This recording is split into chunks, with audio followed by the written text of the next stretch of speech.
l'esprit de beaucoup de Congolais. 4 invités pour en parler avec des sujets connexes. Achille Kabongo, chercheur, il est à la tête de l'Institut congolais d'études et d'analyse stratégique.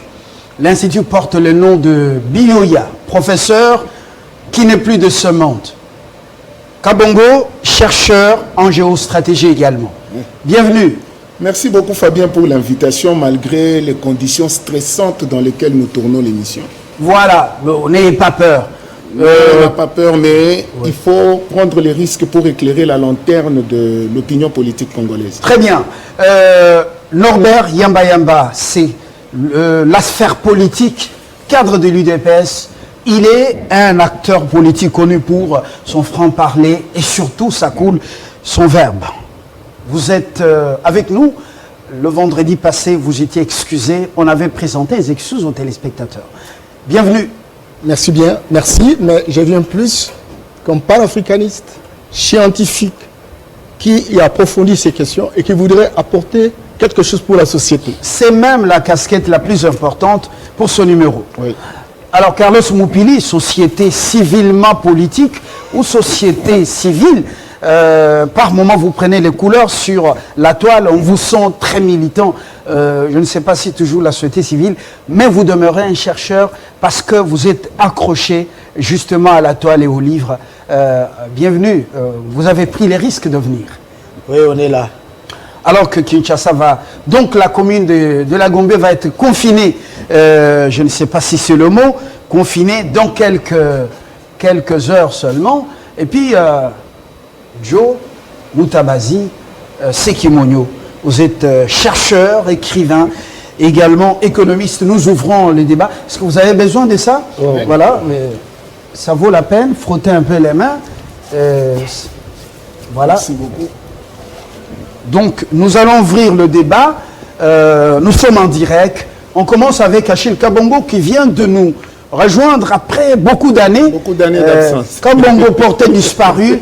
Alors dites-nous, est-ce que d'abord l'équipe de riposte ou l'équipe de réaction, la communication est décriée, on nous dit qu'elle est déficitaire, est-ce que c'est fait à dessein? C'est la première préoccupation. Écoutez, je lance un vibrant appel à toute la population quinoise et par-delà, à toute la Ça va vous empêcher, parce que pour un temps, vous ne pouvez pas enlever. Pour un temps, je peux enlever. Voilà, merci okay. beaucoup. Voilà. Je lance un vibrant appel à toute la population quinoise et par-delà à toute la population congolaise. Chers compatriotes, le docteur Muyembe a appelé à la discipline. Faites preuve de discipline pour faciliter à la task force de riposte coordonnée par le professeur Muyembe de bien riposter au virus et de nous protéger. Fabien Lumbala, je vais plus loin. Le confinement dont on entend parler, ce n'est pas une décision politique. Le confinement dont on entend parler, ce n'est pas une mesure qui est dictée par le gouverneur de la ville. Qu'est-ce que c'est le confinement? Écoutez bien, le confinement, c'est une stratégie scientifique. Je vous donne pour la première fois, aucune télévision à Kinshasa ne l'a donné. Pour la première fois sur Télé 50, la définition du confinement. Le confinement est un régime de sécurité qui est souvent appliqué au sein des laboratoires pathogènes de classe 4. Ça veut dire quoi? Des laboratoires qui manipulent des virus extrêmement dangereux pour assurer une manipulation et un entretien sur des substances très dangereuses. Ça, c'est la première définition du confinement. Le confinement se conçoit d'abord en laboratoire. Ce sont les épidémiologistes qui ont conçu le terme confinement. Ça, c'est le premier science scientifique.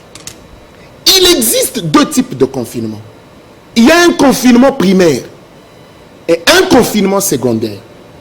Le confinement primaire est un régime de sécurité qui consiste à protéger le personnel du laboratoire et l'environnement immédiat au sein du laboratoire contre le risque d'exposition à des substances microbiennes.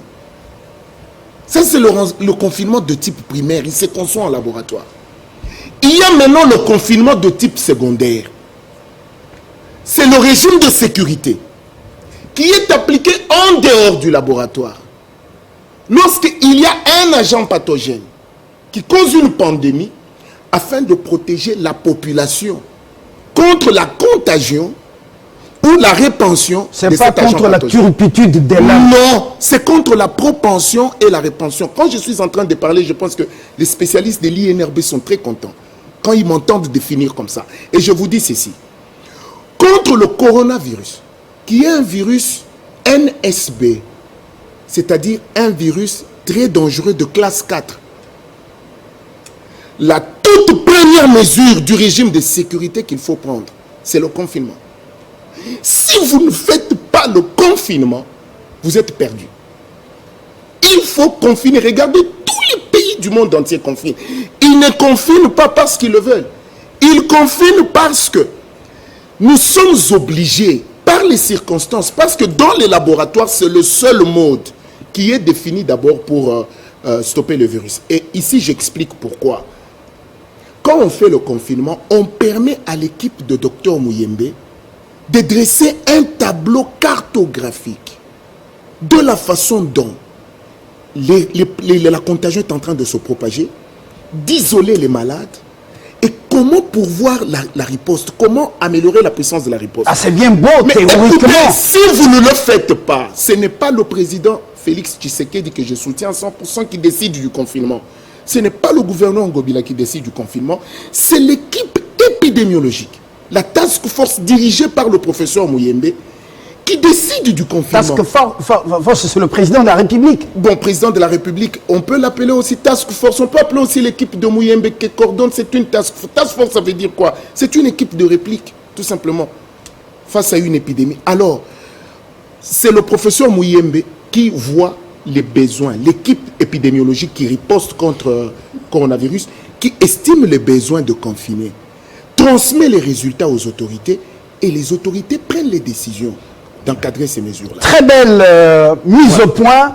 Alors, il faut mettre une mise scientifique. au point. Alors, pas de confusion, que les représentants de, les présidents des partis politiques, surtout ceux de l'opposition et autres, qui s'abstiennent de faire du n'importe quoi, qui s'abstiennent de la frivolité. Ici, nous sommes face à un virus très dangereux et très mortel. Extrêmement volatile, il est aérosol. Regardez, j'ai peur. Parce que vous voyez, quand je parle, le professeur Muyemba l'expliquait au Parlement, dès que vous parlez, l'haleine qui se dégage de votre bouche dégage des substances en miniature en suspension. Si vous êtes infecté, immédiatement, ceux qui respirent l'air immédiat autour de vous sont infectés. J'ai parlé. Je peux replacer le masque? Oui, replacez votre masque, il n'y a pas de souci. Alors, professeur Sekimogno, vous avez senti cette mise au point. On sent que la situation est grave, et même extrêmement grave. Est-ce que vous partagez cette approche? Non, c'est un peu exagéré. Ce ne sont pas tous les pays qui sont en confinement. C'est ça. C'est la Suède ne l'est pas. Le confinement, c'est son... L'Islande aussi. C'est pas votre tour. L'Islande, il y a des pays. Le confinement, c'est une approche parmi... Ces mesures ne viennent pas de même, mais ça vient de l'Europe, c'est du copier-coller. Du copier-coller. Ça veut dire quoi? On Vous êtes son porte-parole. Ah non. Voilà, merci beaucoup, monsieur le porte-parole. C'est pour quoi? C'est une approche idéologique qu'on devait avoir un débat. Qu'est-ce qu'on va faire? On parle de la riposte. Moi, je dis, on riposte contre quoi? Est-ce qu'on est en période de crise? Je dis non. On a un danger qui nous guette seulement. On devait parler de la défense. On devait avoir une équipe qui parle qu'est-ce qui va nous protéger contre de plus en plus de gens porteurs du virus venir. Un des exemples, je dis, tout passager qui devait venir, on devait passer une loi pour prouver qu'il a été testé 2 semaines avant qu'il monte dans l'avion. Il y a des mesures qu'on peut faire. Même quand ils sont ici, on devait dire, tout passager qui vient ici devait déclarer, montrer financièrement qu'ils sont aptes de de s'auto-quarantainer. Se prendre en charge. Prendre en charge pour se quarantainer, ce confinement lui-même, pendant 14 jours, comme ça on verra. On devait maintenant associer... Moi, d'ailleurs, il y a un problème que j'ai, parce qu'on parle de l'équipe de Dr Muyembe. On a l'habitude de créer l'image et créer tout le monde derrière lui. Non, ça c'est l'URNB, comme on dit. L'INRB. Il y a l'INRB, ça appartient au Congo. C'est une institution. C'est pas possible qu'il puisse dire des C'est son tour. C'est son tour. Ça, je n'accepte Non, pas. non, c'est son Parce tour. qu'il y a Nous avons eu 2 épidémiologistes tour. dans ce pays. Il y a le feu professeur Luruma et Mouyembe. S'il vous plaît, il termine. Il ne peut pas dire ça. Monsieur Kabongo, vous attendez, il Il est termine. coordonnateur, il travaille pour la République du Congo. Il travaille pour la nation. On ne doit pas glorifier, rendre quelqu'un Il est prix Nobel au niveau de l'Union S'il européenne. vous plaît, s'il vous plaît. Il Monsieur tout Kabongo. ça, mais il travaille pour la nation congolaise. Ça veut dire quoi? Il est humain comme nous. C'est qu'il a, quand on commence à idéologiser quelqu'un, ça veut dire qu'on ne peut pas voir les erreurs qu'il fait. On lui donne un feu vert. Je vous donne un exemple. Le docteur, celui de Bukavu, Mukwege a fait du Nord Kivu la capitale du viol. Quand vous regardez ces données, Sud Kivu, Nord Kivu. l'Est, on dit que l'Est c'est la capitale du viol parce que chaque seconde une femme est violée. Mais quand vous voyez les données sur la fistule, 4%, allez dans son hôpital, vous verrez que 4% c'est ceux qui ont découlé du viol. 96% c'est à cause des infrastructures médicales qui ne sont pas bien appliquées. On devait entraîner nos infirmières. Mais tant qu'on n'a pas analysé ces données-là, sans bias, on ne peut pas régler un problème qui existait depuis longtemps. Alors moi je dis ceci, on est tous au service de la nation, même le président de la République, Tshisekedi, il est président de la République, il est au service de la nation, on doit en prendre c'est ça. Et je dis, c'est l'équipe de contrôle qu'on devait faire derrière Dr Mouyembe et son Équipe de contrôle et non de riposte. Non, on devait avoir la défense qui devait nous parler comment on va arrêter l'entrée. Parce qu'on sait que Et la contamination interne, vous oubliez ça la pourquoi? contamination interne, déjà, on peut l'attaquer déjà de l'extérieur. On dit que c'est quelqu'un qui vient, il donne prouver qu'il a un test, il doit se auto-confirmer. Ici, on devait avoir une équipe de contrôle pour dire la recherche. Maintenant qu'on a un cas ici, comment des cas ici. Au-delà des 100, Mais on sait déjà, 130. on sait déjà statistiquement que même si les gens sont malades, tu peux être atteint du virus, mais tu ne vas pas mourir. Généralement, c'est moins de 5% qui vont mourir. Au Congo, on est arrivé à 10%. Regardez le chiffre mondial. Vous tapez coronavirus odomètre, vous allez voir toutes les données. 2 à 3%. 2 à 3%. Toutes les données sont là. Alors, on devait avoir un service de contrôle pour dire, c'est un Congolais qui meurt, c'est de trop. J'accepte. Mais on ne doit pas faire un Congolais qui pousse à plusieurs autres centaines de Congolais pour mourir parce qu'on a créé un stress, parce qu'on a créé un système qu'on ne peut pas contrôler. Un exemple qu'on a vu cette semaine, des Blancs ils sont venus de Mwanda, ils descendent à l'aéroport, ils se font lapider. Pourquoi? Parce qu'il n'y a pas un système que le contrôle, le gouvernement est en charge et comprend le problème. Et en sorte, on doit avoir une équipe rapide de, comment on appelle ça, d'action rapide pour dire s'il y a un cas à Bunia, on doit arriver à ça. Alors c'est ça, on doit changer. On doit changer la méthodologie, on doit changer la philosophie, on doit comprendre le confinement, pourquoi, comment, on doit avoir une discussion. Et au lieu de se placer jusque derrière une star, des noms, c'est comme ça qu'on vient de trouver que le docteur au Nord Kivu, j'oublie même son nom, je m'excuse. Mukwege est maintenant en charge de la riposte au Sud Kivu. Ça veut dire qu'on a choisi un homme à cause de sa renommée. De sa renommée. Alors c'est ça qu'on doit éviter. Alors, apparemment, vous êtes contre les héros du pays. Vous voulez que on est tous ensemblière, on est tous héros. Voilà. Moupili, vous dites que la communication déficitaire, c'est bien entretenu dans les couloirs. Je ne sais pas si vous aurez le courage de le dire sur le plateau en direct. Je suis notable panafricain, je suis pédagogue du peuple, j'ai le courage de l'affirmer que coronavirus, pas comme mon co-débatteur est en train de présenter, parce que moi j'ai suivi ici, dans ce même studio, un spécialiste, quelqu'un qui affirme, Dr Vango, d'avoir découvert le traitement, d'abord les tests de dépistage dans la 10 minutes et ensuite le test. Les tests de dépistage de 10 minutes et il vous donne les résultats vrais, contrairement aux résultats de l'UNRB qui vient après 48 heures, mais déjà les informations sont déjà qu'on a attrapé quelqu'un et après on vient on démentit après. Le messieurs, il découvre aussi le médicament contre le coronavirus, mais On dit, on n'a pas besoin de lui.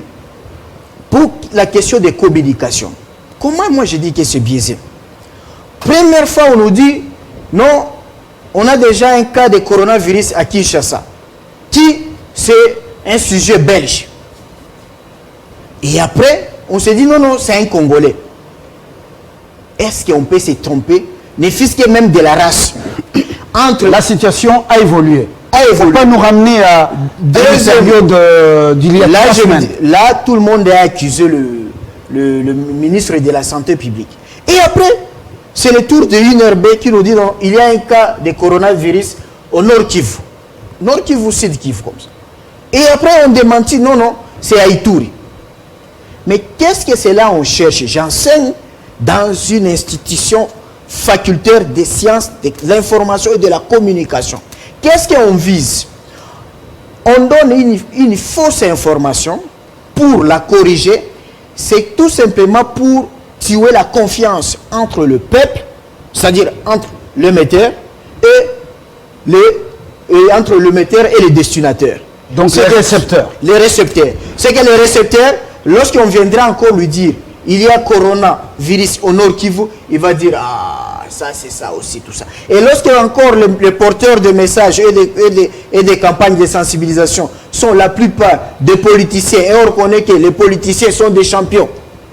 La politique chez nous, on définit la politique, c'est l'art de mentir. Entre-temps, toutes ces informations, ça fait fuir de l'argent. En termes de millions, ce jour-là, il y a des gens qui sont en panique. En panique.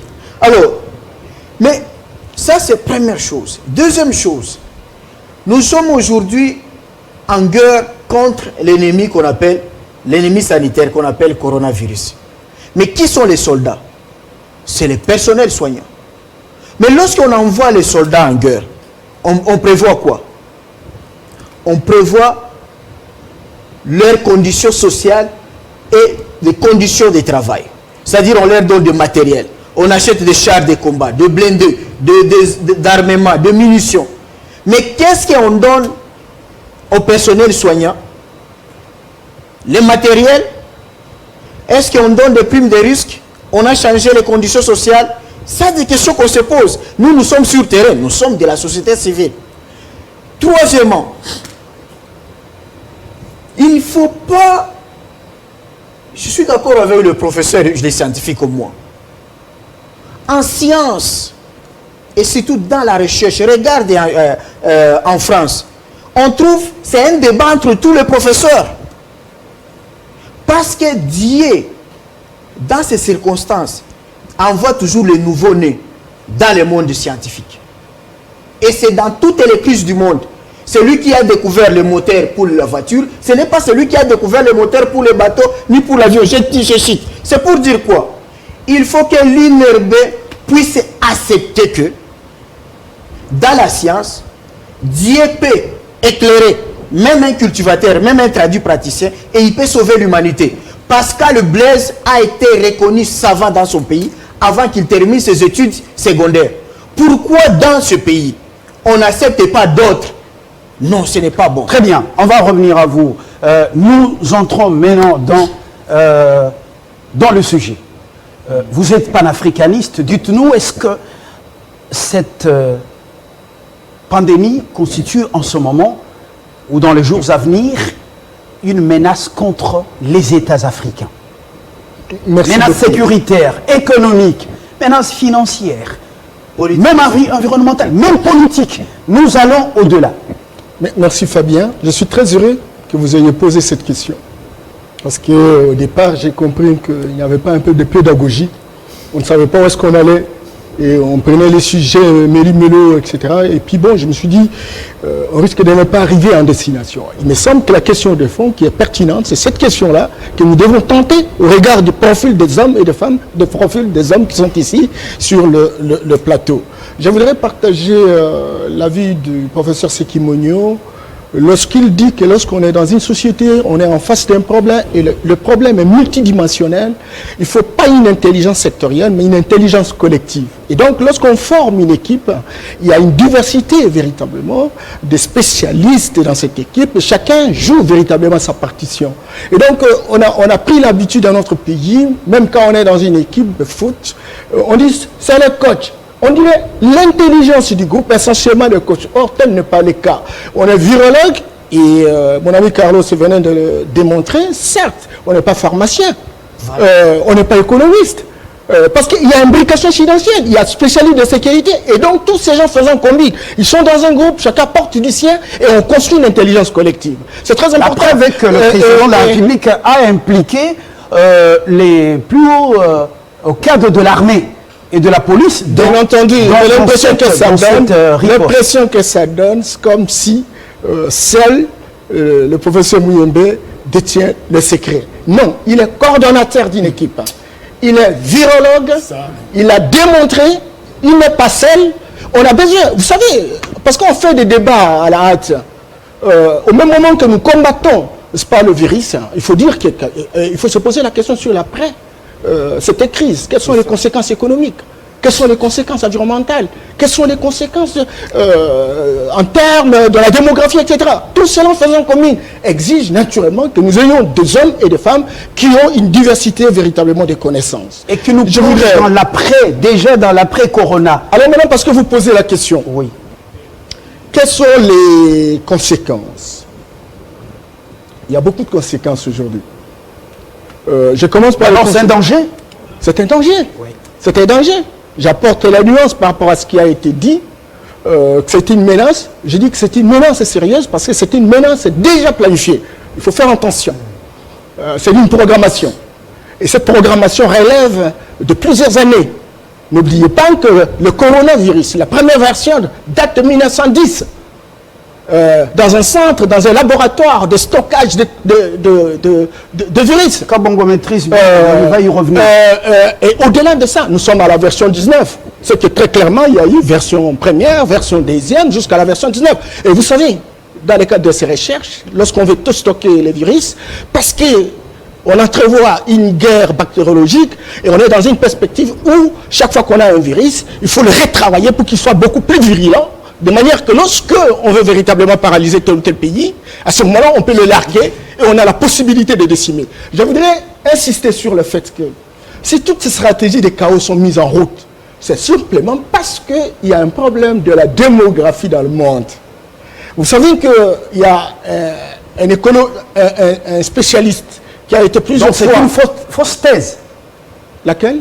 Le combattre la démographie, bientôt, on est déjà à... donc 7 milliards et quelques. Oui. On est à 8 milliards. 8 milliards. Et en 2050, on sera à 9 milliards. En nous serons à 8 milliards 300 millions. Très bien. En 2030. D'accord. J'ai le chiffre. Alors, c'est pas le combat. Ça évolue, ça s'ajoute au fil de jour. Vous n'avez pas de chiffres. Non. Alors, maintenant, vous dites que le combat n'est pas... Vous allez prendre la parole. Vous êtes scientifique. Surtout, les filles passent une émission, 7 milliards de voisins. 7 milliards de voisins. C'est pas vous. Achille, c'est en 2030. Achille, j'ai beaucoup de considérations pour vous, mais il faut sortir des débats de riz. Il faut sortir de bel quartier, il faut aller véritablement à la formation d'un vrai scientifique. Chaque jour qui passe, il y a des nombres de personnes, et vous n'allez pas me dire 8 milliards 300. Non, vous dites que le combat n'est pas contre la démographie, c'est contre quoi? Alors, je suis en train d'expliquer, sauf qu'il m'a interrompu, en fait. Je dis ceci. Je prends par exemple son chiffre en 2030, par exemple, même si ce n'est pas un chiffre réel. 8 milliards 300 millions. OK. En 2050, on est là, on sera à 9 milliards. En 2100, toutes les prédictions, on sera à 11 milliards. C'est très clair. Aujourd'hui, l'Afrique a 1 milliard 250 millions. En 2050, on sera à 2 milliards. En 2100, on sera à 4 milliards 500. C'est très clair. Et vous savez que lorsqu'on fait la photographie de la population mondiale, l'Afrique a 17%. L'Asie a plus de 30%. Je reviens à la population de prédilection, semble-t-il, par présomption, où ils défendent, qu'ils ont la référence de l'intelligence, etc. Ils sont à 13%. Et donc, cette population-là, qui a 13%, qui se voit menacée, surtout que l'Afrique n'a pas la possibilité, n'a pas de système. Vous voyez, on est en train de discuter sur des choses inutiles, on est en train d'apprécier même des aveugles dans un royaume, simplement parce que le système lui-même, il est très déficitaire, et si le système fonctionnait, on n'aurait pas des stars qui n'ont pas véritablement un certain nombre de privilèges, encore qu'on n'a pas prouvé suffisamment qu'on est à la hauteur, on est au-delà de beaucoup, etc. Il y a des gens qui se cachent, qui ne sont pas connus, simplement peut-être qu'ils n'ont pas eu de stratégie assez efficace pour se révéler. Quand cela ne tienne, et donc, nous avons la situation où nous serons 4,5 milliards, et dans les 4,5 milliards, 2 personnes sur 4 seront africaines noires. Et vous savez que nos États sont mal gérés. Et donc, nous avons le seul point, la seule solution de faire de migration. Migration vers là où il y a la présomption de trouver. On est de ce qu'on appelle des réfugiés économiques. Alors maintenant, ils sentent qu'ils seront menacés. Et par conséquent, c'est un danger public. Il faut savoir réduire la population. Ça, c'est la première chose. Deuxième chose, comme on est dans une situation où, dans le cadre de la mondialisation, on a besoin aussi d'inventer des produits. On a d'inventer des vaccins. Il faut chercher des lieux de vente. Alors maintenant, qu'est-ce qu'il faut? Ils stockent les virus, ils organisent ces virus, ils les larguent. Et pour que, finalement, ils se prennent comme des gens qui ont la solution. On amène les médicaments, on amène les vaccins, on amène, au même moment qu'on amène les vaccins, encore qu'il faut savoir quel est le contenu biologique de ces vaccins. Si aujourd'hui, à la Cité de l'Union africaine, le président est en train de vous suivre avec tous ses collaborateurs, avec beaucoup d'attention, au lieu de se plaindre, qu'est-ce que déjà vous faites comme proposition pour que cette menace ne puisse pas nous faire disparaître? Je comprends qu'aujourd'hui, cette menace est une opportunité pour nous de prendre conscience que nous avons mis en place un système déficitaire, non anticipatif, où véritablement on subit, mais on n'a pas de pied de rechange, on attend de l'extérieur. On ne dort pas sur la natte d'aujourd'hui, sinon d'autrui, sinon on dort par terre. Alors qu'est-ce qu'il faut maintenant? Il faut identifier nos hommes, des chercheurs. Il faut identifier, n'est-ce pas, même des praticiens. Nous avons des valeurs qu'il faut mettre en exergue. On a besoin des chercheurs. On a besoin des gens qui peuvent faire des analyses. On a besoin aujourd'hui des hommes et des femmes qui nous présentent des produits dont on peut analyser dans les laboratoires. On peut justement théoriser, on peut moderniser, on en fabrique même des produits, on peut les vendre. Merci. On a une richesse additionnelle. Je voudrais terminer en disant que lorsque on arrive à ça, à ce moment-là, il faut voir également d'autres opportunités. Regardez mon trick ici, le masque que porte Achille Kabongo. Mais ça vient d'où là? Et nous avons des grands tailleurs dans notre pays. Nous avons des grands tailleurs au Kassal. Et on pouvait organiser. C'est le moment d'organiser. Ils sortent d'un groupe de tailleurs où les gouvernements donnent des moyens. Ils industrialisent ça. On fabriquerait. Qu'est-ce que cela représente ça? Combien ça représenterait? Alors maintenant, il faut pleurnicher. La Fondation Musée a même fait des propositions pour que les millions ne partent pas ailleurs. Bon, on a tout ça s'organise. C'est comme ça que dans le groupe de riposte, il faut des économistes, il faut des gens de la sécurité, il faut. Mais il faudrait même les experts de notre école de hautes études des stratégies de l'armée, Thiès. Mais il faudrait pas que nous ne le sent pas. Alors, il ne faudrait pas que le professeur s'occupe de tout. Il est porte-parole, il est lui qui gère l'argent, il est lui qui gère le matériel. Non. Il faut une répartition des rôles. N'interrompez pas Achille. Achille, c'est à vous la parole. S'il vous plaît, l'heure est grave. Vous allez ramasser. Parce qu'on sent que autour de la table, les trois ne partagent pas votre... Non, ce ne partage pas, mais nous, on a des convictions à défendre. Voilà. S'il vous plaît, je vais devoir dire des choses très graves. Fabien, vous savez, dans un pays, lorsque vous avez des épidémiologistes du genre Muyembe, lorsque vous avez des médecins du genre Mukwege, il faut être très content, il faut les respecter. C'est une bénédiction pour le pays. Je dis ceci. À notre époque, nous connaissions un virologue qui était plus que Muyembe ici, le docteur Luruma. Quand le sida a commencé, dans les équipes de recherche du monde entier, lorsqu'on organisait des conférences au plus haut sommet au niveau de l'OMS, le Congo était représenté par le feu Luruma. Peut-être les gens ne le connaissent pas. Du temps de Mobutu, Luruma avait réussi à créer un produit contre le sida. Le Mubumu M. C'était une aventure qui n'a pas fait... Non, ce n'est pas une aventure, mais ça lui a coûté la vie. C'est ce que vous ignorez. Lumumba est mort à cause de ça. Vous prenez Muyembe ici. Depuis que le Ebola a éclaté en République démocratique du Congo, il a fait partie même des équipes internationales de riposte. Muyembe a une expérience accumulée, reconnue internationalement. Je vais vous le prouver, Fabien. Au monde, il y a 26 laboratoires pathogènes de classe 4. En Afrique du Sud, il y a un laboratoire à Jobourg. 4 laboratoires en Allemagne. P4. P4, pathogènes de classe 4, ça veut dire quoi? Des laboratoires spécialisés dans la manipulation des substances, des microbes et des virus extrêmement dangereux. Dans le banditisme scientifique. Écoutez, On est dans au Canada, il y a un laboratoire. Ce qui n'est pas bon. Aux États-Unis, C'est vous qui avez la parole. j'ai la parole. Aux États-Unis, il y a 6 laboratoires. En France, il y a 2 laboratoires. Au Royaume-Uni, 2 laboratoires. On prend 10 minutes. En on Russie, réfléchit de solution. 3 laboratoires. En Suède, 3 laboratoires. Au Taïwan, 2 Qu'on laboratoires. nous dise combien de Je laboratoires. vais vous au Congo. dire. Mais laissez-moi parler, monsieur, quand même. Vous savez parler, je ne suis pas certain. Profitons de notre S'il vous plaît, Attendez. c'est ça. Mais non, laissez-moi parler. Vous avez parlé, Je vous protège. On vous protège. un peu de politesse. Non, monsieur. c'est moi. Nous sommes autour de la table des téléspectateurs. Mais c'est ça. Un peu de politesse. Qu'est-ce que Achille, je vous protège. D'accord. Achille. Laissez-moi parler, j'ai mes minutes. Heureusement que vous n'avez pas. Fabien Loubala, mais un peu de politesse et de respect. Je vous protège. Faisons l'urbanité la Je vous de bonne protège. manière. C'est pas un. Je dis c'est pas des ceci. biceps. Je dis ceci. Oui. En Afrique, il y a Johannesburg et Franceville, au Gabon. Franceville, c'est le laboratoire de pathogènes de classe 4 biomérieux, Et chez nous? supervisé par les Français. Chez nous, il n'y en avait pas. Lorsque je faisais les émissions avec vous, Matata Ponyo était Premier ministre, Joseph Kabila était président de la République. J'avais lancé un appel sur ce plateau de Télé 50 pour qu'on transforme l'INRB en laboratoire pathogène de classe 4. Mon appel a été entendu. Joseph Kabila a transformé l'INRB en laboratoire pathogène de classe 3. S'il est en train de nous suivre, félicitations, monsieur le président honoraire. Pour preuve, quand Ebola a éclaté ici à Kinshasa, Matata Ponyo a dépêché, en tant que Premier ministre, son ministre de la Santé, Kabangi, avec les prélèvements des Congolais, pour aller les faire attester au Gabon, à Franceville. Parce qu'on n'avait pas un laboratoire pathogène de classe 4 et il n'y avait pas de spécialistes capables de manipuler le laboratoire. Mais Muyembe avait déjà assuré le gouvernement qu'il pouvait former des spécialistes. Lorsque Kabangi est allé, le ministre Kabangi, il peut témoigner, il peut venir sur ce plateau, il est allé avec les prélèvements au Gabon.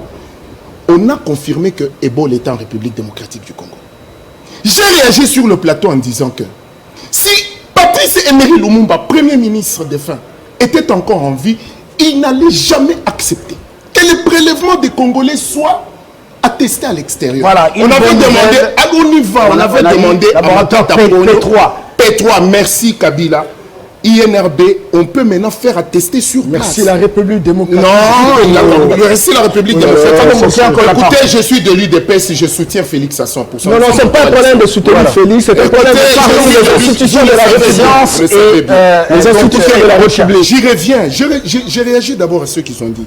On me parle d'un certain Blaise Pascal qui a découvert un produit. J'ai dit ceci. Alors qu'il n'était pas encore fils ici. Attendez. C'est ça, mais on l'a reconnu. J'ai dit ceci. Quand vous prenez Ebola, vous prenez le virus de Marburg, vous prenez coronavirus, grippe aviaire, c'est des épidémies de même genre. Toutes les équipes de riposte qui luttaient contre Ebola, où était Blaise Pascal?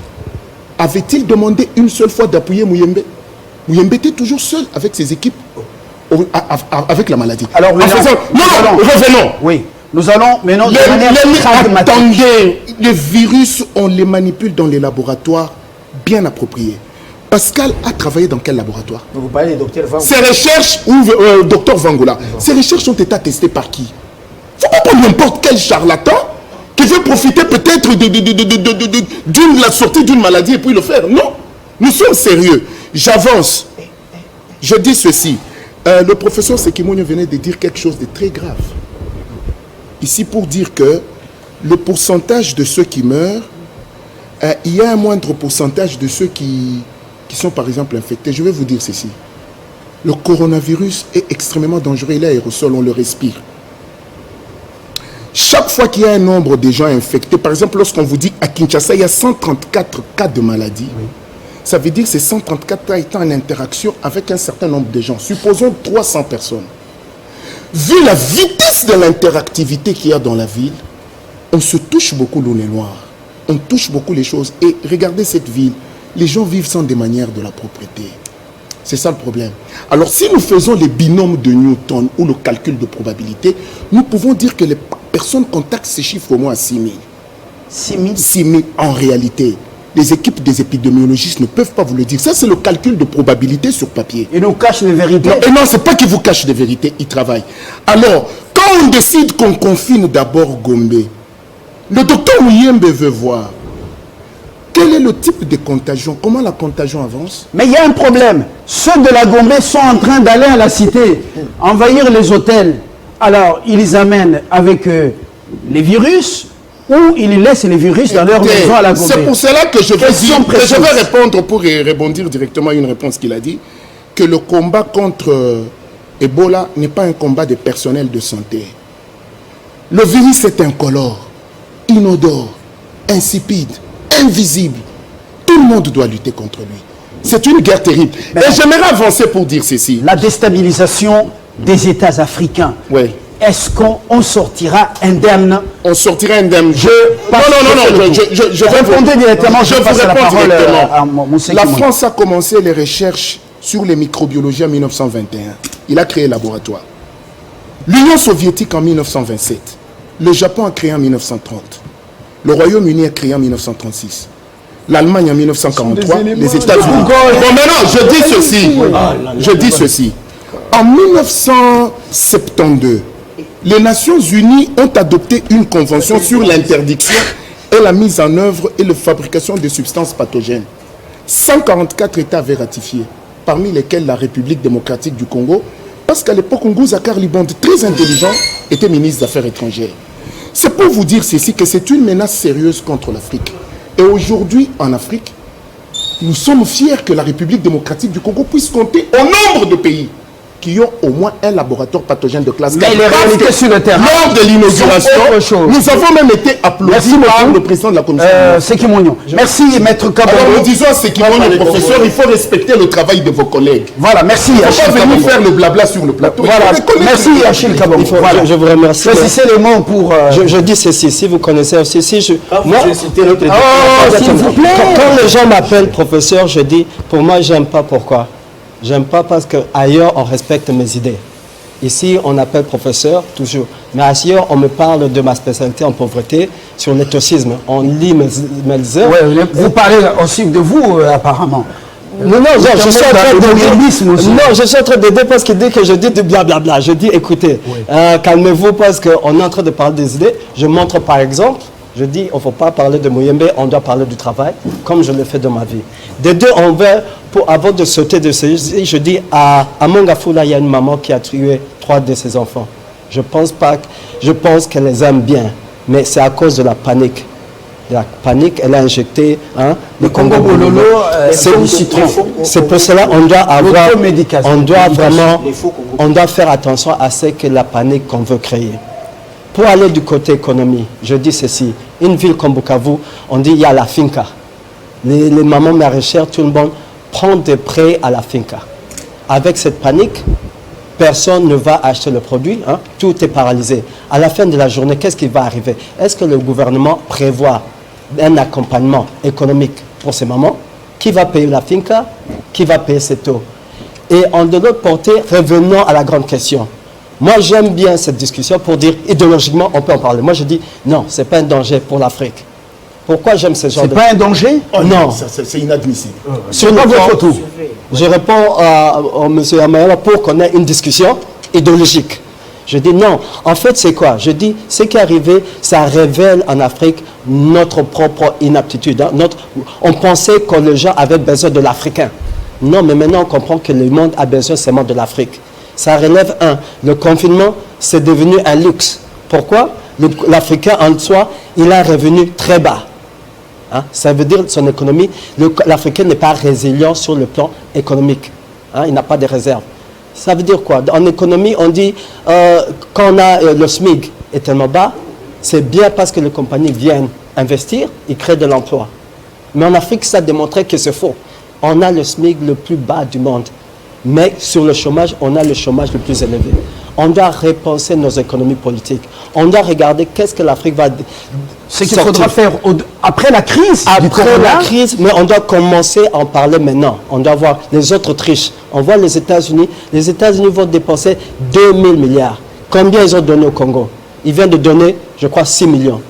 Ils vont donner aux citoyens américains, hein, un couple avec 3 enfants, ils vont donner 1200, ça fait 2400. Par enfant, ils vont donner 500, ça fait 1500. Ils vont donner à un couple 3900.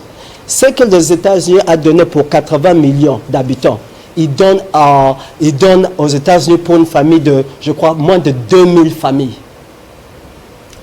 Imagine, ils donnent pour 80 millions d'habitants. Donc la vraie menace, elle est économique. Elle est économique. Quand on sort de parce qu'on sait que ça ne va pas tous nous tuer. Qu'est-ce qui va ressembler l'Afrique quand on y sort? Moi, je dis, il faut qu'on prenne l'avantage pour dire qu'on redessine nos politiques économiques, nos idéologies. On doit débattre de ça. On doit se dire, bon, si ça va nous affecter, qu'est-ce qu'on doit faire? Si ça va pas nous Donc en pleine crise, au lieu que tout le monde panique et les dirigeants au niveau du plus haut sommet de l'État, il faut que les gens maintenant rassemblent les têtes bien pensantes pour déjà commencer à penser l'avenir. Et penser, moi je dis, moi, monsieur Yamayam, on est idéologiquement, on peut être différent, mais la beauté de cela, c'est aujourd'hui, ça lève la qualité du débat. Très bien. Alors, Carlos Moupili, la menace lui dit qu'elle est économique. Il faut dire que sur le plan sanitaire, on ne va pas tous être emportés. Maintenant, sur le plan sécuritaire, les pays africains, vous voyez ce qui se passe, est-ce qu'il y a une crainte en vue, en perspective? Est-ce qu'il y a des États qui risquent de disparaître, des gouvernements des États qui risquent de connaître des coups d'État? Non, vous savez qu'il y a toujours ce qu'on appelle dans un système l'homéostasie. Sous le président Joseph Kabila, on était dans une crise sécuritaire. Et ça nous a permis de construire une armée la plus redoutable du monde. Parce qu'on avait une crise sécuritaire.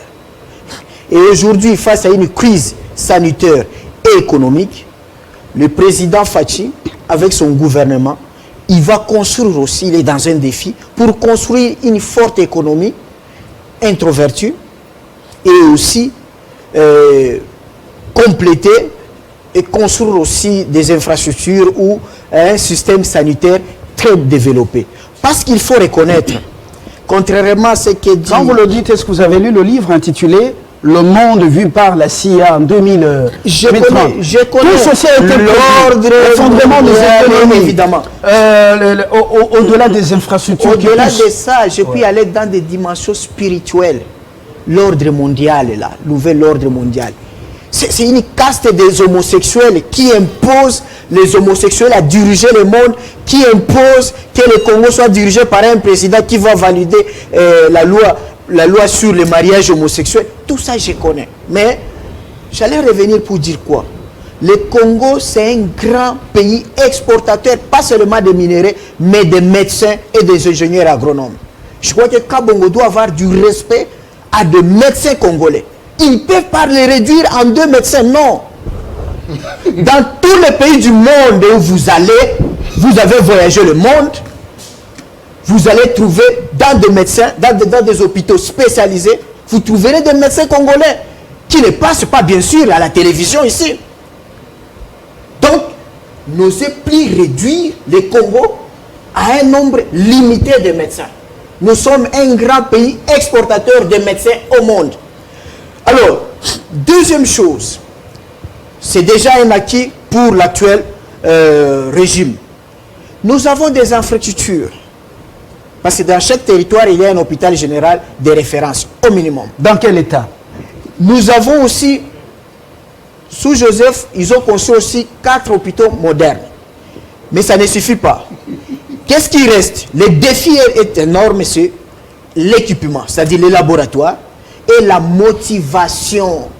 Vous savez, en Turquie, la Turquie a fait appel à ses compatriotes. Venez travailler, je vais vous payer double.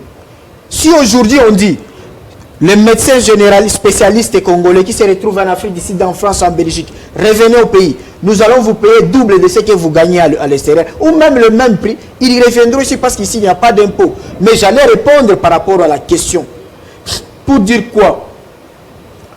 Aujourd'hui, même si lui, j'ai compris, parce qu'il a des documents préparés, quelque part avant de venir à l'émission. Mais avant de venir à l'émission, on se documente. Non, on se documente. Les documents qui sont préparés à l'UNRB, je comprends. Ah non. Mais je vais le dire, c'est sûr, l'UNRB ne peut pas faire concurrence aux médias. Non, mais c'est pas possible. La sensibilisation dans tous les pays, c'est les médias et la société civile qui le font. Non, mais qu'est-ce que vous avez... L'UNRB, je protège Carlos.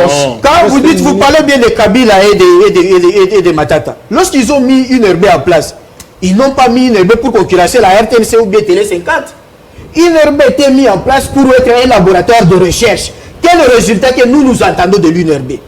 Chercher les molécules pour soigner les Congolais. Pas de copier-coller. Des spots que vous parlez là de mesures d'élite et de prévention. C'est du copier-coller. Suivez France 24, suivez France 3. C'est toujours ça. On montre, d'ailleurs, on montre très bien comment on lave les mains, confinement. C'est du copier-coller. Quelle est la particularité congolaise? C'est ce que l'on entend de l'UNRB. Et aussi, les docteurs Vangou que vous insultez là, les laboratoires il n'a pas insulté. Il a qualifié de charlatan. Il a qualifié, je suis juriste. Il a qualifié de charlatan. Mais ces charlatans-là que vous les qualifiez, il est reconnu au laboratoire de Gabon. C'est lui d'ailleurs qui poursuit la recherche des molécules contre les sida. Donc, que fait la science? Il faut alors confronter le 2. Celui, il guérit le coronavirus. Prenez le sang, parmi les 100, prenez un échantillon de 50, appelez docteur Vangou, vous lui donnez et laissez 60 C'est comme ça qu'on soigne par comparaison? Mais c'est ça l'expérimentation. Mais c'est quoi ça finalement? Alors, la parole est à Norbert. La recherche, on prend un échantillon. La parole est à Norbert Yamba. Et après, on fait Non, l'observation. mais professeur, c'est qui moi, C'est moi qui assure la police. Il a déjà guéri du cas. Qu'est-ce qu'il faut faire? Alors, il faut... Il a dit qu'il a guéri du cas. Vous voulez que j'utilise le stylo rouge? Non. Okay. Alors, bon, Norbert Yamba, des propositions concrètes maintenant. Docteur Vangou, déjà, au plus haut niveau, il semble que les contacts soient en train de se faire. C'est pas un charlatan. Ces produits-là pour vendre à l'Afrique. Voilà, Norbert Yamba, est-ce qu'il y a des pays africains qui risquent de disparaître avec à cause de cette pandémie? Est-ce que les économies vont s'écrouler d'ici là? Tout à fait, mais j'ai 3 préacquis. Le premier constat, j'allais dire et conclusion, c'est de dire que lorsqu'on fait un travail, même dans une entreprise de 3 personnes, chaque personne qui se trouve dans l'entreprise a un rôle à jouer et on doit comptabiliser son intelligence par rapport à la performance de l'institution. Très bien. Ça, c'est important. Il ne faudrait pas monopoliser une seule personne, sinon on n'aurait pas pu avoir 2-3 autres personnes à ses côtés. Deuxième chose, je voudrais que le débat sur les étiquettes, oui, bien entendu, le débat sur les étiquettes, je suis avocat, je suis professeur, je suis ceci, il faut que ça s'arrête. Nous voulons apprécier les gens par la valeur intrinsèque de leurs idées. Comment leurs idées partent de point A vers point B. Et donc, les résultats à atteindre. C'est très important parce qu'il est reconnu que les études que nous avons faites relèvent d'un paradigme qui n'est pas le nôtre. Et nous sommes reconnus comme des récitateurs. La preuve sur le plateau. Nous sommes comme des répétiteurs. Beaucoup de nous appellent des perroquets. Non, je vais aller terminer avec Bob Bassang, que nous sommes plus des abrutis fondationnels. Il n'y a pas de tous ceux qui sont réputés aujourd'hui avoir la forte sagacité, qui ont inventé quelque chose. Il faut construire notre propre paradigme. Troisième chose, déficitaire, ou le culte des personnalités.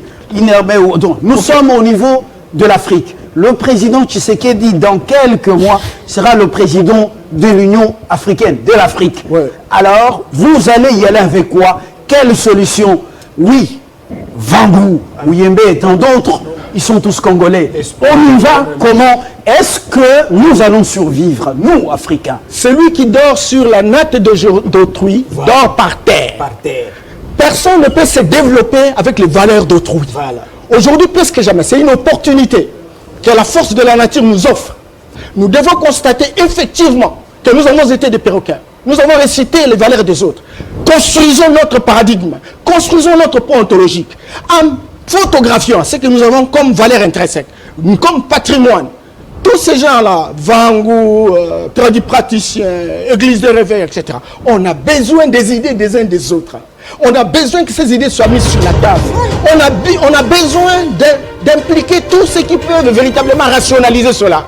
Et puis quand vous insistez, virologue, un virologue n'est pas un pharmacien. Voilà. Et donc le médicament là, ce n'est pas de la virologie. Vraiment. Et donc chacun a une responsabilité. Voilà. Vous jouez apparemment le rôle de l'adepte dans une église. C'est quoi ça, Francky? Et donc je voulais simplement dire que pour ceux qui doutent de l'approche démographique, il y a une guerre. Aujourd'hui, il y a une science qu'on appelle, parce que Achille aime bien les évolutions scientifiques, il y a ce qu'on appelle la collapsologie. La collapsologie entrevoit la possibilité de l'effondrement de la société. Entrevoit la possibilité de l'effondrement de la société. Et parce qu'il y aura effondrement de la société, il existe des stratégies de chaos qui sont mises en place. Vous connaissez qu'il existe un produit aujourd'hui qu'on appelle le chémétrail. Le chémétrail est utilisé dans les réacteurs pour asperger au niveau des nuages. Tout simplement pour permettre à ce qu'on puisse réduire, n'est-ce pas, la population mondiale. Brzezinski, qui est le conseiller, qui a été récemment le conseiller d'Obama, qui a été conseiller de Bill Clinton, conseiller de Bush, etc. Il a dit ceci, que le monde que nous avons ne peut plus supporter 100% de sa population. Il en faut 20%. Et pour qu'il y ait 20%, il faut éliminer les 80%. Et l'Occident qui n'a que 13% contre 17, contre 37 de l'Asie, voudrait mettre en place un certain nombre de stratégies, notamment le stockage de virus qui vont nous faire une guerre sans moindre coût. Et aujourd'hui, et je termine par là, aujourd'hui, il existe ce qu'on appelle un produit, le bloomer. Le bloomer, ça veut dire ils ont la capacité de provoquer la pluie. Vous avez vu ce qui s'est passé en Indonésie. Et la pluie s'est abattue pendant plus de 20 jours. Ça a remonté à la hauteur de 20 mètres et ça a arrosé, ça a pris toute la ville. Plus de 100 000 morts. Donc, maintenant, la guerre que nous sommes en train de faire, c'est une guerre bactériologique. On peut nous l'envoyer en pleine 3e guerre mondiale. Oui, mais c'est la 3e guerre mondiale qui a commencé et c'est comme ça que nous avons besoin, et ça c'est très important, qu'on puisse sortir des incantations, qu'on puisse arriver véritablement à avoir un génie propre, une pensée autonome qui nous permette de générer nos propres alternatives. On commence quelque part, si on ne commence pas, on ne commencera jamais. Merci Norbert. Génie propre, pensée autonome. Génie propre, pensée autonome. Vous n'êtes pas adepte, c'est pas une église. Vous aurez la parole pour conclure. Achille, des propositions concrètes. Ce que vous dites, ça tient la route parce que vous êtes un chercheur avéré, mais à ce stade, nous devons chanter Requiem, dire nous sommes dans une fatalité et tout est terminé. Est-ce que vous avez des propositions? Même si j'ai des propositions, je ne peux pas les dire ici. Nous sommes en train de faire une étude que nous allons faire parvenir au Conseil national de sécurité, parce que souvent on le fait parvenir aussi. Il y a ceci, se pose une équation qui est comme une énigme. La pauvreté du pouvoir. Le problème de la pandémie du coronavirus pose le problème de la pauvreté du pouvoir politique. Comment? Vous pouvez avoir un chef de l'État qui contracte le virus. Le président Trump a failli le contracter. Le prince Charles du Royaume-Uni. Les cas sont légion. Angela Merkel. Les cas sont légion. Oui. Maintenant, soit le détenteur du pouvoir peut le contracter et passer. Donc, il perd le pouvoir. De deux. Lorsque l'on ne confine pas et l'on ne gère pas l'épidémie à grande échelle d'une très bonne façon, elle peut déboucher sur des émeutes. Et lorsqu'il y a des émeutes au niveau de la population, ces émeutes peuvent conduire à un renversement du pouvoir politique. À ce niveau-là, nous qui conseillons les autorités, par écrit et scientifiquement, nous avons peur. Nous sommes en train de rédiger une étude en demandant, ça je peux le dire, au président Félix Tshisekedi, commandant suprême des forces armées, de créer des unités bactériologiques. Une unité bactériologique au sein des forces armées congolaises, des FARDC, une autre unité bactériologique au niveau de la police. Parce que nous avons vu que tous les laboratoires qui manipulent ces germes sont contrôlés par les armées, par les grandes puissances. Donc le Kremlin est dépassé. Voilà, je veux vous dire, centrale écoutez, nucléaire là-bas. Voilà, vous commencez maintenant à comprendre qu'il y a des choses qu'on ne peut pas dire ici. De deux. Ça, j'ai flashé, hein. Mais dans l'étude que je vais faire parvenir au conseiller spécial du chef de l'État, il y a les détails. De deux, j'aimerais déboucher sur une chose. Fabien, lui, en concluant, je le remercie quand même. Il a dit le génie. Non, propre. bon, il a dit quelque chose sur l'élimination de la population. J'aimerais tabler là-dessus. Malthus disait... Moins d'une minute. Moins d'une minute. Moins d'une minute. Seigneur Dieu, Ouais. la télé c'est toujours ça. Ouais. Malthus disait que les biens de consommation suivent une augmentation arithmétique. Tandis que les populations suivent une augmentation géométrique. Aujourd'hui, la planète vit endettée. Nous vivons endettés sur la planète. Vous comprenez, ça veut dire ceci. Les scientifiques se sont rendus compte que une croissance physique sans fin sur une planète finie est impossible. Raison pour laquelle il n'y a que deux manières Les de deux réduire. chrétiens. Une croissance sans limite sur une planète finie est impossible. Il n'y a que deux manières de solutionner le problème. Soit nous réduisons la natalité, réduction du taux de natalité. En nous imposant un vaccin. D'accord. Qui Soit est caché derrière des Attendez. milliards. C'est ça. J'y viens, Fabien. Ouais. Soit nous réduisons les taux de natalité, soit il y a l'accroissement du taux de mortalité. Par exemple, à travers les virus. Alors, laquelle préférez-vous? Parce que si vous ne faites pas les deux, Aucune. attendez, la planète s'en chargera elle-même. La planète aussi est un être, comme toi. La Terre est un être créé comme toi. Alors, quand vous surchargez la Terre, les pesticides, la pollution, tout le reste, la planète réagira. Merci beaucoup. Là, on retient la proposition que vous avez faite, création d'une cellule bactériologique. Non, création au sein des forces armées d'une division, une unité bactériologique Au sein de l'armée et de la police. Pourquoi? Je vais vous dire pourquoi. Non, vous l'avez déjà expliqué. Voilà. Il y a des meilleurs dans J'ai aimé ce que M. Wamba Wamba, Yamba, je m'excuse, Yamba, vous allez j'espère vous m'excuser, a dit qu'il faut, on est des perroquets. Et je dis, bon, beaucoup d'entre nous, parce que même Malthus, je ne vous insulte pas pour dire, quand vous parlez de Malthus, sa proposition, il a fait des erreurs parce qu'il n'a pas pris en considération certaines inventions qui viennent adapter le monde, qui fait que la production... Non, il en a tenu compte. C'était la révolution industrielle. Non. C'était la révolution industrielle. Il en a tenu compte. Ce qui me termine. Je peux vous garantir qu'il n'avait pas. Nous allons continuer la discussion, monsieur le Kabongo, Président. C'est une théorie déjà démodée. Hein. C'est une théorie démodée et fausse. De deux, je voulais dire ceci. Le président, parlons de l'Afrique. Je dis, oui, on sait qu'on veut nous tuer. Oui, on sait on veut nous bombarder. Mais on peut regarder la Chine. Juste pour donner un exemple. Dans les années 80, moi j'étais avec les Chinois. Ils étaient aux États-Unis, ils venaient en petits pauvres. Ils pouvaient être exterminés par les États-Unis. 20 ans après, ils tiennent tête contre les États-Unis. Pourquoi? Ils ont compris. Ils ont compris que leurs personnes, les individus, doivent avoir des qualités de moyens de participer au 21e siècle des qualités. Je dis ceci, le président doit aller... On a parlé, le président rwandais était en train de dire il faut couper, éliminer les frontières.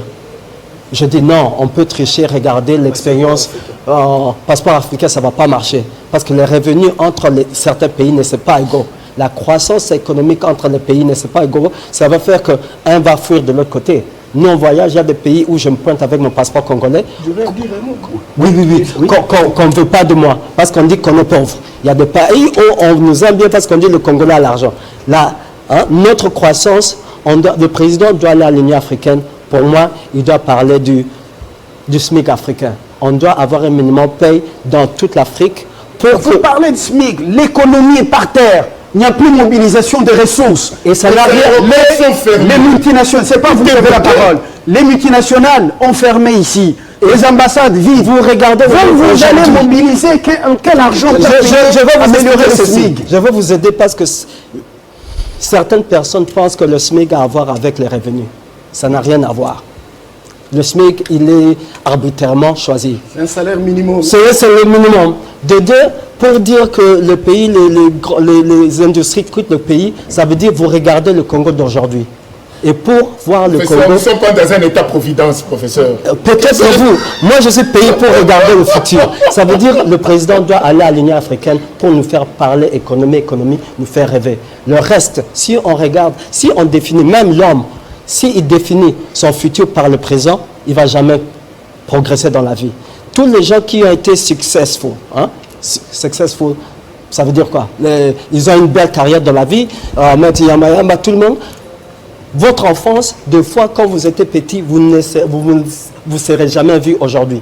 Mais ça a pris un Fabien Lumbala, ça a pris vous de vous voir plus que votre réalité à ce moment-là, qui a fait de vous ce que vous êtes aujourd'hui. Alors, il n'est pas défaitiste, il dit qu'il y aura moins de morts et nous allons survivre, on va surmonter cette crise. Il faut déjà s'occuper, penser économie, penser sécurité, parce que le danger, c'est celui-là, pour contraindre ce qui nous embourbe. Un petit mot pour terminer. Oui. Proposition. Société civilement politique. J'affirme les projets d'extermination de plus de 2 milliards d'hommes dans le monde.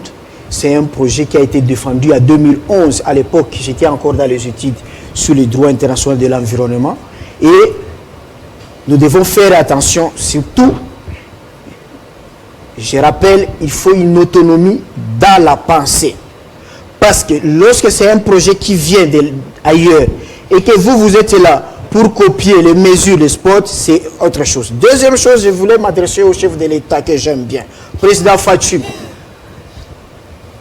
L'histoire politique de notre pays vous renseigne bien que tout chef de l'État, depuis Léopold II, qui entendait le rapport dans son bureau, il a été toujours rodé. Ne suis pas, n'entendez pas les rapports de l'équipe de riposte dans votre bureau. Descendez vous-même et vous allez voir ce qui se passe là. Est-ce qu'il contracte l'épidémie? L'INRB, je demande à l'INRB de faire son travail. Le travail des comptages, des morts, des comptages, des nombres de malades infectés et de cacher le nombre de guéris, je trouve que ce n'est pas une très bonne politique de communication. Parce qu'un Bantou va à l'hôpital, pas pour être en quarantaine, mais pour se faire soigner. L'espoir est permis.